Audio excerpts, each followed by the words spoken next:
Aloha everyone, this is Joan Haney here.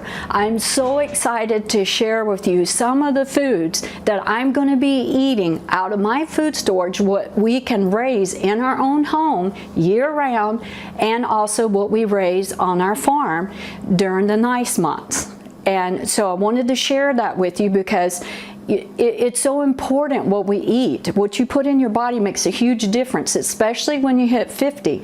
And I'm turning 59 this year. So I want to enjoy the rest of the years, be the best years of my life. And the reason why Mike and I joined forces to do this is because we want to help you. We want to encourage you and we want to inspire you to be healthy and enjoy life and be able to live long and age gracefully. And so let me take this opportunity to just show a few of the foods that we have. And real quick, some people say, well, Joan, why do you want to get a grandma six-pack? You know, you're kind of old to be wanting to talk about a six-pack. And it's not so much that I want a six-pack, which, yeah, I don't mind having a six-pack, and looking nice, feeling good about myself, being able to fit in some of my clothes that I can't fit or wear sizes I've never worn in my life, except for when I was in 8th grade, you know, that type of thing. But, you know, when you have belly fat, you guys, any body fat is unhealthy, but belly fat really is. So you got to get rid of that before you can see the six-pack. So, and my main goal is to be healthy and to encourage women all over the world, I don't care what age you are, to do the same thing. So I'm going to show you some foods that I'm going to be eating during the 8 weeks. This is a surprise that many of you guys don't know. I'm going to be eating out of my food storage for 8 weeks and also eating food that I can raise here in my home and what we can raise outdoors. So it's going to be a challenge just doing that, but I think I'm going to be prepared good enough that I will enjoy the foods I get to eat, and my body's going to show that what I've eaten is super nutritious and it's going to rock. So I'll share some of those foods that we have that we're raising and that I'm going to be eating during that challenge, and I encourage you to eat as well. So one of the first things that I want to share with you is one of the healthy and nutritious drinks I'm going to be drinking, and that's homemade kombucha. This kombucha, the SCOBY, actually came from Uganda. And so I'm super excited. It tastes really, really good. And right now the flavor that I'm making is peach. So another food that I'm going to be eating during the 8-week six-pack grandma challenge is organic homegrown eggs. We have 18 hens and we feed them organic food, and the eggs are delicious, you guys. They're really, really good. I feed them a lot of sprouts, and I will show you that in just a second here. So eggs is another item that's on the diet.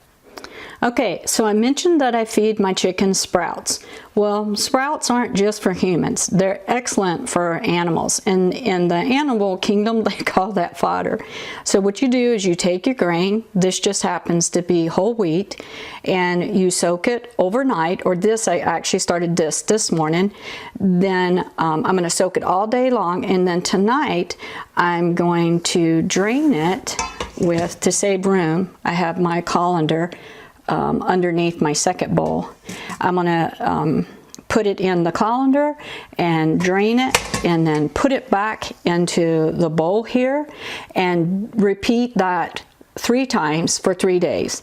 The chickens love them. Oh my gosh, they get so excited when they see me coming with the sprouts. So that's what I'm feeding my animals, because your animals need to be fed good, nutritious food, and we try to feed everything, all our animals, organic and non-GMO food. So that is the sprouts. Okay, so this is another grow bed, and as you can see, I have planted beets and carrots here in just part of it. And I'm experimenting too, you guys. I have old garden seeds, and so I'm experimenting. I threw some of them out and I thought, holy cow, I'm gonna just try these. So look how well the beets are coming up. They're doing really, really good. Okay, so the next thing I want to show you that I'm going to be eating, I'm going to pull this forward so it has better light and turn this grow light off because the colors in it make it real hard to see. Okay, that's much better.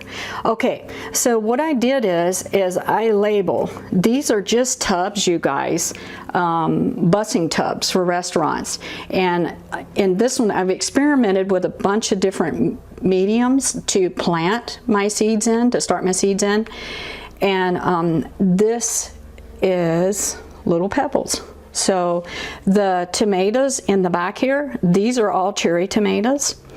And these are all Abe Lincoln, which is a larger tomato. I've planted chives in the middle, and they're not coming up as good in this larger pebble medium. And over here is spinach. And so what I'm going to do is I've planted them in here. This is very, very crowded, but I'm going to come in and just scoop it up, gently held onto the plants. And with my left hand and with my right hand, I will scoop them up, and then I'm going to put them in the grow grips, and then they go into our aquaponics system. So you can raise a bunch of plants and start them in a small area. And now I'll show you another grow bed that I have going. Okay, so this next group of plants that I started is Swiss chard. Holy cow, I'm going to be enjoying them. And then these little rascals over here are spring onions. So these are going to be excellent in my salads and whenever I have meat, good with tuna fish, and to season chicken and ahi or... Well, actually, that's not going to be in our food storage this time because we haven't freeze-dried any yet. That's another thing we're going to be doing is I'm going to be freeze-drying eggs. So that's some more plants that I'll be consuming. And that you can, look at how these guys are growing like crazy. And all you got to do is just, with one hand, hold the plant. The other hand, you scoop under. It doesn't damage the plant or the roots at all. The little pebbles fall right off. And then you put it into your little grow grip.